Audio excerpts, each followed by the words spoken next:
Boa tarde a todos. Eu queria, em nome do Arquivo Geral da Cidade, agradecer a presença de vocês. Hoje, para nós, é uma mesa bastante esperada. A mesa de hoje, as 2 semanas que se passaram e as 2 próximas semanas fazem parte de uma comemoração dos 125 anos do Arquivo Geral da Cidade. Nós temos ficado muito contentes com a acolhida que a comunidade arquivística, os pesquisadores, os historiadores têm dado às palestras que têm ocorrido aqui no arquivo. Para nós é um fôlego, é uma hora de parar e pensar e planejar os próximos 125 anos. E gostaria de dizer que todas as palestras estão sendo gravadas e vão ser colocadas no canal do YouTube do arquivo. E a programação está completa no site, no Facebook, então apareçam mais vezes, para nós vai ser um prazer. Eu vou chamar o professor Sérgio Lima, que vai compor a mesa. Muito obrigada.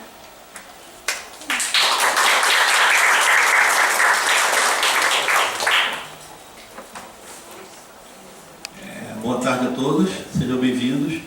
Queria agradecer ao convite da Beatriz para mediar essa mesa, importante, nessa época de arquivos líquidos, de tempos líquidos, Então, o momento é bastante propício para a gente estar aqui discutindo a questão da gestão e preservação digital. Espero que todos aproveitem e tenhamos uma boa tarde.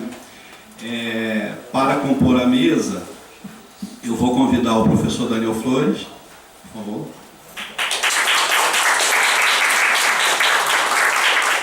E a professora Natália Torinoli, por favor.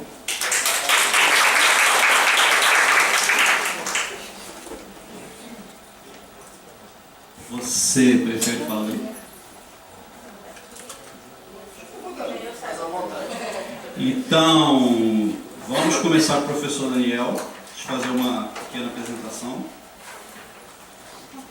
Ele é arquivista, formado pela Universidade Federal de Santa Maria, especialista em organização de arquivos pela USP.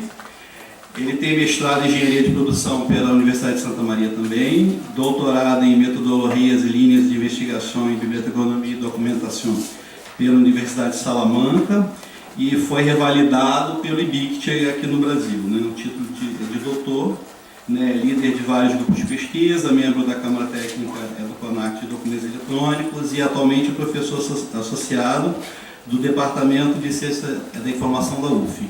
Então, com a palavra, o professor Daniel Flores.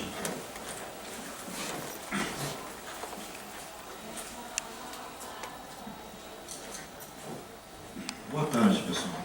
É um prazer estar aqui com vocês. O tema é um tema que a gente vem explorando sistematicamente, gestão e preservação de documentos digitais.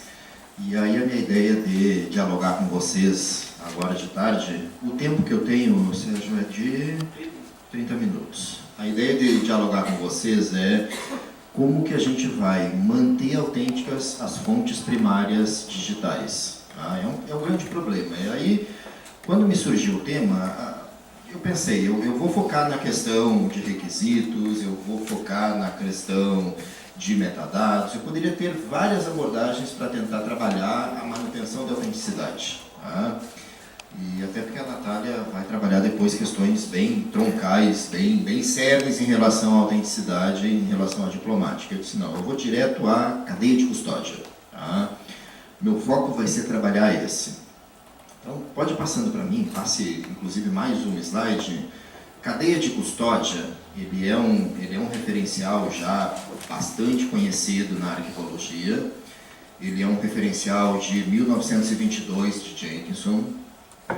Ele estava esquecido, ele estava quieto, guardado esse referencial, esse conhecimento, exatamente pela ideia de que, com o documento analógico, a cadeia de custódia vinha funcionando de uma maneira muito tranquila. Nós produzíamos documentos analógicos, esses documentos eram depositados em arquivos intermediários e, num determinado momento, eles chegavam ao arquivo permanente, à instituição arquivística, a custodiadora. No documento digital isso não está acontecendo mais. Esse é o grande problema. Nós estamos enfrentando problemas muito sérios de custódia de documentos digitais. Eu estava conversando aqui com os colegas antes de iniciar a fala, que nós já temos um diagnóstico de um tribunal de justiça em que não só os servidores, mas os cidadãos, eles já não buscam mais documentos no arquivo. Procurar, por exemplo, registro de entrada e saída, de ponto. Eles já não buscam mais esse registro no arquivo, porque o arquivo não tem essa informação, porque o arquivo não está recebendo custódia, ele não está recolhendo mais esses documentos. Essa é uma pergunta que eu vou fazer depois, no meio da minha apresentação lá. Se vocês, instituições arquivísticas, vocês estão recebendo custódia de documentos digitais? Eu imagino que na maioria dos casos vai ser não. Estou só antecipando uma pergunta. Isso está acontecendo, isso tem sido diagnóstico firme. Tá? Então, o que está acontecendo? Essa custódia ela está sendo rompida. Ela está sendo mantida num setor, numa unidade, num órgão que não é capaz, que não é competente para manter custódia de documentos arquivísticos. Por mais que eu tenha competência para cuidar de digital, de objeto digital, e eu tenho formação para isso, o profissional de TI tem formação para isso, mas ele não tem formação para cuidar de custódia arquivística. Essa é a ideia da gente poder falar da cadeia de custódia arquivística. Tem esse referencial, cadeia de custódia no direito. Ele é um referencial consolidado. Inclusive tem uma discussão no Tribunal de Justiça de um ex-governador de estado, condenado já em primeira instância, que está recorrendo, argumentando cadeia de custódia, quebra de cadeia de custódia na prova. Mas aí, olhem, o argumento dele não foi exatamente a cadeia de custódia arquivística, foi a cadeia de custódia teoria do direito. Elas se perpassam. Quando a gente for olhar o conceito de cadeia de custódia, tanto do direito, quanto na arquivologia, quanto na informática, elas se perpassam, os conceitos se perpassam. A ideia da cadeia de custódia na arquivologia, ela está tanto ligada à questão dessa trilha que demonstra a sucessão das entidades, das custodiadoras, como ela também está ligada a uma ideia de proteção, tá? De cuidado, de manter esse documento, arquivisticamente cuidar. Eu não posso perder o direito de proteger esse documento e largar esse documento para uma outra unidade que não tenha formação, que não tenha o perfil próprio. É uma quebra de cadeia de custódia fazer um recolhimento de um documento digital para um setor de TI, porque não tem expertise, porque não tem o know-how específico. Então esse documento tinha que estar especificamente no setor de arquivo, com pessoas de arquivo. E quando eu falo essa custódia, não estou falando exatamente a custódia de deter o objeto digital, é poder emanar política, é poder ter o poder de emanar política, é poder ter o poder, por exemplo, de um sistema que está produzindo documentos digitais na administração pública brasileira, como o SEI, o Sistema Eletrônico de Informações, mas que os setores de arquivo não têm poder de emanação de política naquele sistema. Sequer a área de arquivo, ela tem um login root, um login com uma prioridade alta. Ela não tem o poder de olhar o que está sendo produzido. Ela não tem poder nenhum. Ela não consegue verificar o que é produzido, ela não consegue verificar metadados, ela não tem inferência nenhuma quase que sobre aquele sistema. Isso é uma quebra de cadeia de custódia. Então, olha, a ideia da cadeia de custódia ela é muito mais conceitual, menos procedimental e menos técnica. Está ligada à questão de direito, de cuidar, de posse, de administração e de inferir requisitos e princípios arquivísticos. Manter organicidade, manter preservação, manter classificação, relação do vínculo arquivístico, navegação multinível e assim por diante. Pode passar também, por favor. A cadeia de preservação é diferente. Cadeia de preservação ela é mais procedimental, ela é mais técnica. A cadeia de preservação ela tem inclusive um modelo, Chain of Preservation Model. Foi criada, o Copy Model foi criado pelo Interpares. Interpares criou um modelo com requisitos funcionais e não funcionais, exatamente para documentar o que acontece no andamento do ciclo de vida dos documentos arquivísticos.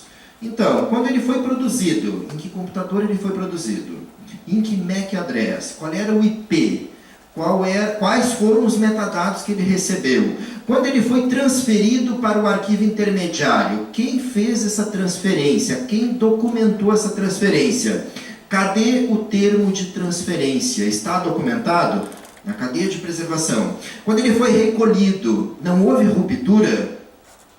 Olhe, se houver ruptura, é uma janela problemática que quebra a cadeia de custódia. E a autenticidade está comprometida exatamente nesse momento. No documento analógico, não era tão importante essa manutenção da cadeia de custódia, porque o documento analógico, o documento papel, ele tem forma fixa implícita. Tem conteúdo estável implícito, tem preservação implícita. Qualquer adulteração que eu faça naquele suporte, eu tenho como tentar rastrear alguma adulteração, e ele tem elementos muito mais factíveis para análise. Uma análise de fibra, de carbono, etc, etc, etc. Eu não tenho isso no digital. Definitivamente eu não tenho. Eu consigo adulterar hoje um banco de dados e eu não deixo trilha nenhuma para vocês. Não, mas tem trilha. A trilha está no banco de dados. Se eu sou o DBA, se eu sou o administrador do banco de dados, eu mexo no banco de dados e eu mexo na trilha do banco de dados também. Tá? Então não existe nada procedimental. É claro que eu poderia tentar criar algumas alternativas. É claro que nós conseguiríamos, em nível de TI, não, eu vou criar uma metodologia aqui. Eu vou separar. Vou ter um DBA que vai cuidar dos documentos e eu vou ter um outro DBA que vai cuidar da trilha.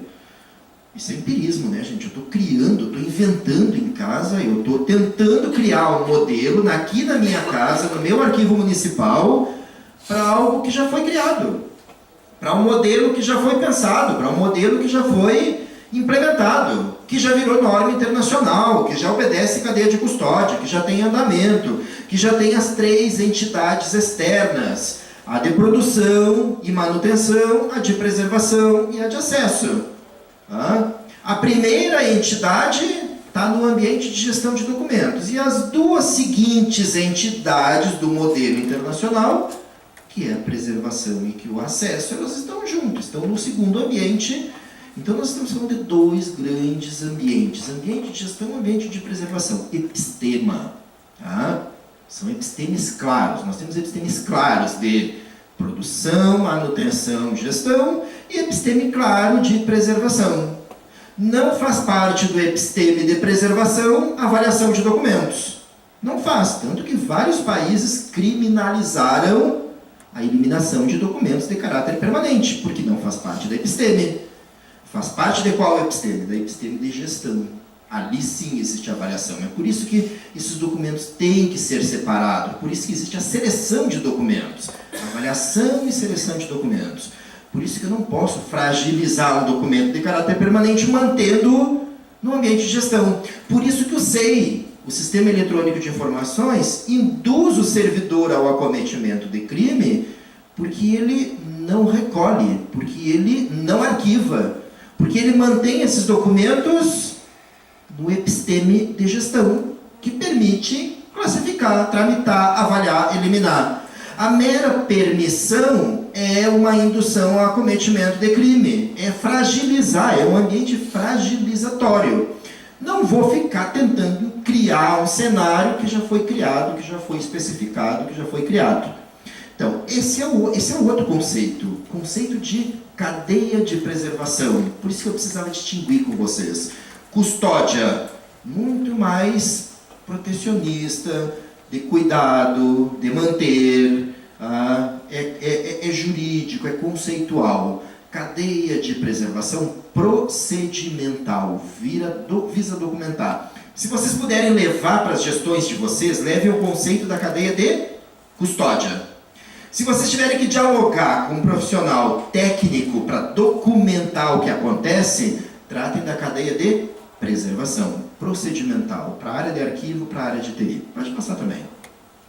A cadeia de preservação, gente, ela está muito bem documentada nesses 2 documentos do Interpares. Foram traduzidos ao português do Brasil, diretrizes do produtor, diretrizes do preservador. Está lá no Arquivo Nacional, é um documento do Interpares, está traduzido em vários idiomas, está lá no espanhol, a ARN, Arquivo Nacional do México, disponibilizou, está traduzido também para francês. Então, são 2 documentos importantes e que manifestam epistemes também, epistemes de gestão, epistemes de preservação, ambiente de gestão, ambiente de preservação. Pode passar também.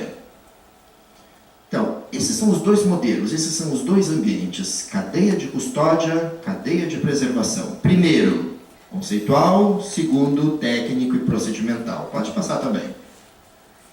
Aí é para mostrar para vocês que essa discussão vem acontecendo no nosso cenário. Recém há pouco eu falei para vocês, esse é o meu copo, né?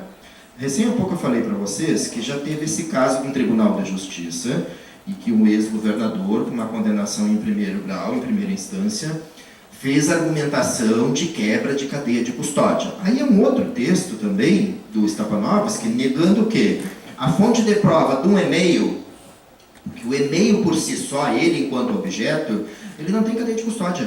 Ele pode ter sido adulterado.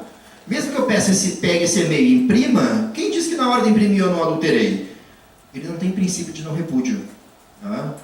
Ele não é com aquele documento em papel que eu era objeto de uma sindicância dentro de uma universidade. Esse era o processo, com a capa de processo, imperativo jurídico, né? Eu tirava uma cópia desse processo e levava para casa, eu tinha uma crença de que eu tinha uma certa preservação. Por quê? Porque eu tinha a forma fixa daquele documento, o conteúdo estável, a assinatura, o desenho. No digital não adianta eu vir no banco de dados que está o mesmo processo que eu fui objeto e exportar via um comando SQL para um pendrive. Porque eu posso mudar tudo, absolutamente tudo. Eu posso mudar a cara, eu posso mudar tudo. Então ele não tem um princípio de segurança. Isso é que a gente tem que chamar os nossos gestores, que eles estão colocando nós em insegurança jurídica e a eles próprios. Porque tem muito gestor achando que pode botar o SEI na sua instituição, que pode botar um sistema que não é seguro, por quê? Só vai imputar no cidadão, só vai imputar no gestor. Só vai imputar no cidadão e no servidor da casa. Não, imputa ele mesmo também. Não adianta ele levar a cópia desses documentos para casa, porque não tem valor. E porque não ficam rastros no meio do caminho do documento digital. Não